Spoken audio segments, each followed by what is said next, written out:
Describe in 3 words. Yeah. 3 words, yes? 3 words. Yeah. How 1, 2, was 3. for you our first discussion? Our what? Our first discussion, like the interview. Three Okay. words.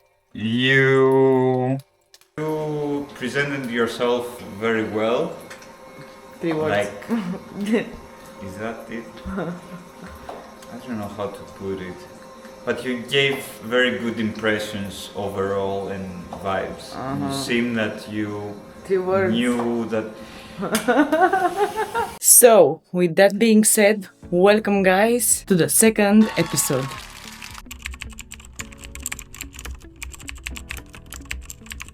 As you might remember, I just told you a bit about my motivation because I just moved abroad in Copenhagen, Denmark, some details regarding the accommodation, the job application and so on. Now I would like to go a bit deeper into how to spot a scam, how can you make sure that your accommodation is valid, and how much does it cost actually to make such move. Maybe information details about the documentation part, how to get your CPR number in here, and by the end of the video I will also share some insights about why I think this was very important for me as a fitness instructor.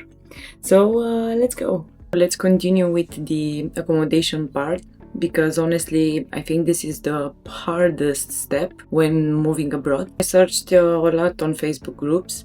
As you could see, I was on maybe 10 different Facebook groups, and unfortunately the hardest thing at the beginning was to spot a scam, because Bolic portal for sure is the safest option that you can get, but I know many people that also found their housing on Facebook. As I was saying, after you will have the interview with your flatmate or the landlord, you need to sign officially the contract and of course to pay the rent that you agreed on. Additionally, you should be aware that it is quite expensive, and the Danish law presents that the landlord can request to a maximum 9 months of rent, and I quote, "Your landlord is allowed to claim up to 3 months rent, paid rent, and 3 months rent as a deposit plus rent for the first 3 months, which is the overall price of maximum 9 months of rent."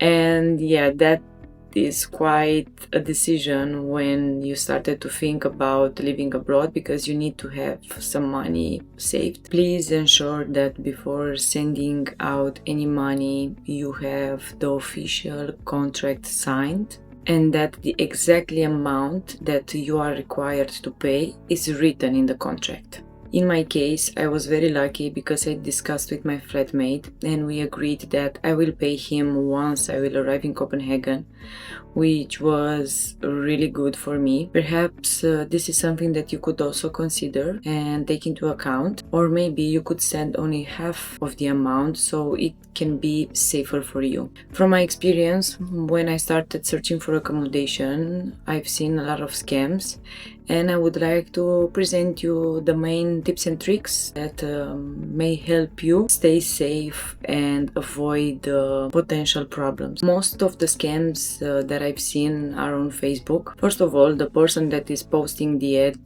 doesn't have a Facebook account which is active.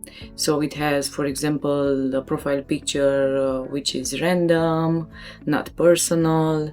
On his or her newsfeed, you could see that there is no active posting or like people, friends in there. Or another sign would be that he or she created the account a few days ago, or actually when you saw the post on Facebook. Another story would be that you send a message to the landlord, you receive a reply, but actually that person is redirecting you via email or WhatsApp to an unknown person who is the landlord, they say.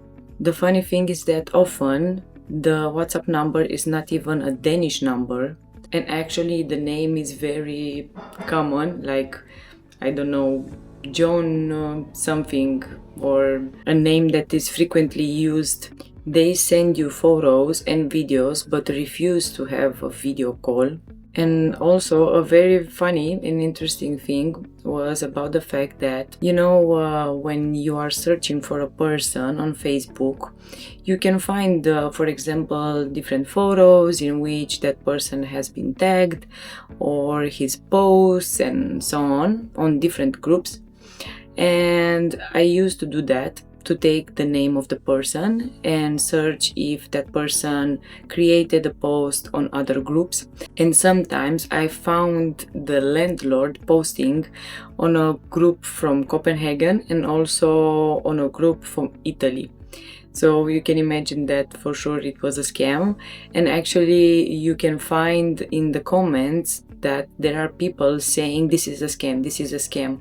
So this tool to search separately the person on Facebook is very good. And I've also used Reddit. I don't know if this was a good option or not, but sometimes you can find different tools in there. So I just wanted to be 100% sure, Moreover, there is this thing called too good to be true. And yes, if you will find an accommodation that has, for example, a very good price, a very good deposit, it looks nice, and the neighborhood is well located, it's possible that it's also a scam. But the most important thing is for you to not send any money until you have the contract signed and until you've done the live tour through video call. I made the coffee. Okay, so actually, how much money do you need to move?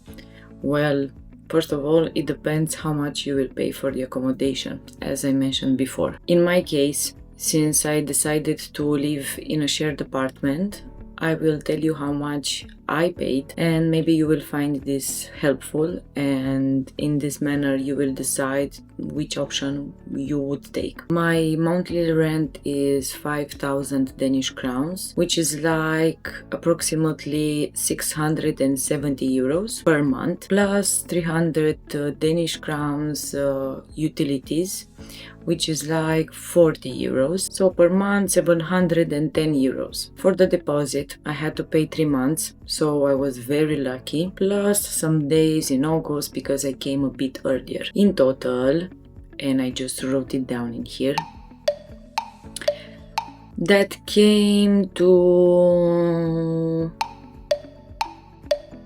16,183 Danish crowns. Of course, that I also had other preparation costs, such as the Bolik Portal membership, which was, as I told you in the previous video, 47 euros. I had the flight ticket, which was 152 euros, including luggage, and I also needed a suitcase and I bought it, so it cost me around 60 euros. In total, I paid somewhere around 2,460 euros.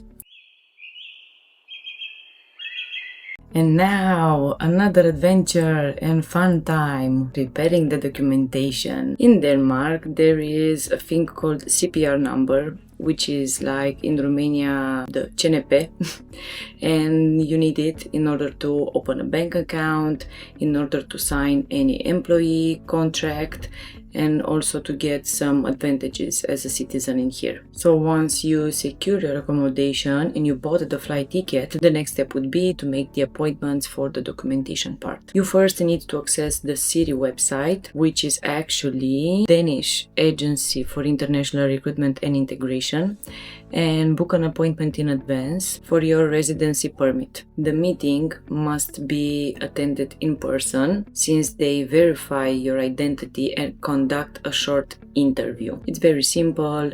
You can just enter on the website. I will also place the link in the description of the video, and you just choose the date and time and you make the appointment. After that, you have to fill out an application form. You can do that online or you can do that physically there. In my case, I completed the form when I arrived at the location. I just came by 10 minutes earlier. I just took my ticket and then I just completed the form and wait for my number to appear on the screen and just go and talk with them.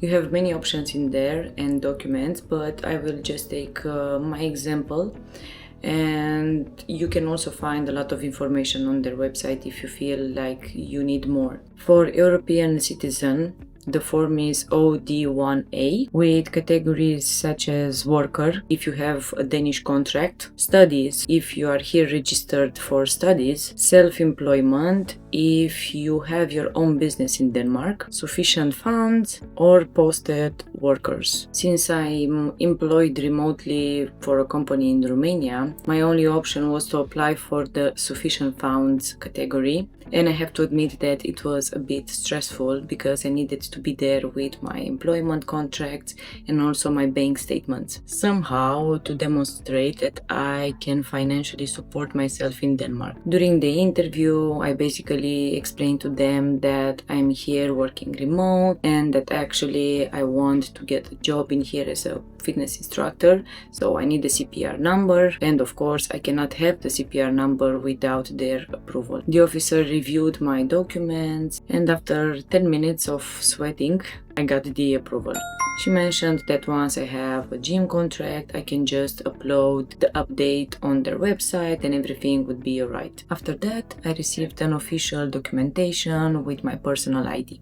If you have the document, then you are ready and you can apply for the CPR. Scan the document and also scan the rental contract signed by both parties, you and the landlord. Upload them to the International Citizen Service, which is like the council in here. I just applied a few days ago and I received an email stating that they will review my application for 15 days. So I suppose that after that I will receive an answer and I will just go to the office and take my documents. Basically, this is the legal process to start your life in here.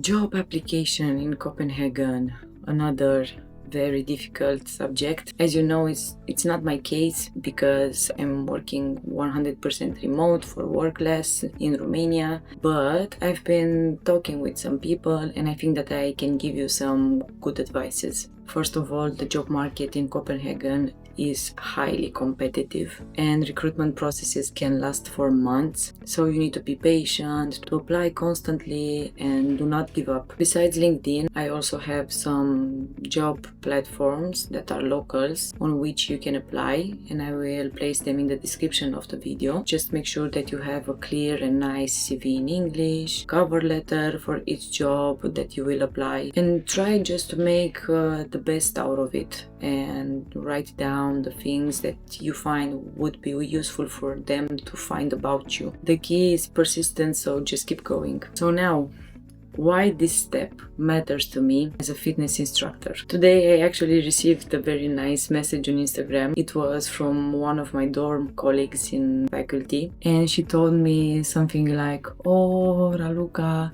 you did it, you succeeded to follow on your dream and move abroad, and I'm so happy for you. I love the new version of Raluca." And to be honest, I feel chills only telling you that, because that's exactly the point.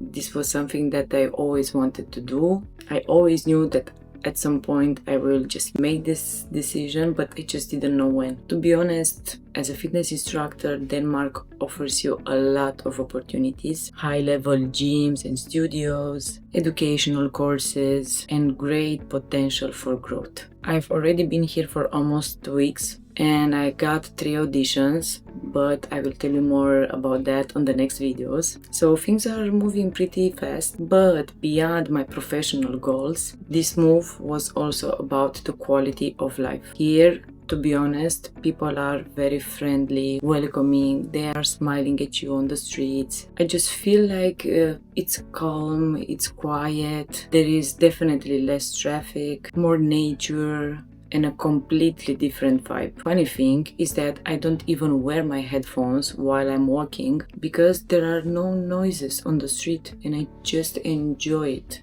Of course, I have to admit that I'm still adapting, and in the last few days I felt very tired. I think that is just my body adapting to a new environment and like my brain trying to speak and translate everything in English, which is very consuming. But I will share more about my adaptation process in the future. If you'd like me to go deeper on a specific topic, or if you have some questions, you can just write them in the comments or just come to me and I will talk with you gladly. Until then, take care and see you next time.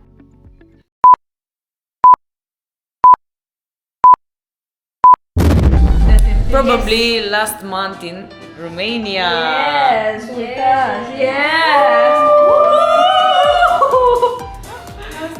This is not working. It's just because Ali wanted. I need to practice my English. Sorry for my Russian accent from Moldavia. Okay, funny. Of course, that I have to admit, in the last year, I had a lot of, let's say, challenges. I had a difficult personal time in my life. And when I went to see my friend, she quite noticed that I'm not in a good mood, that I'm not really okay. The appointment.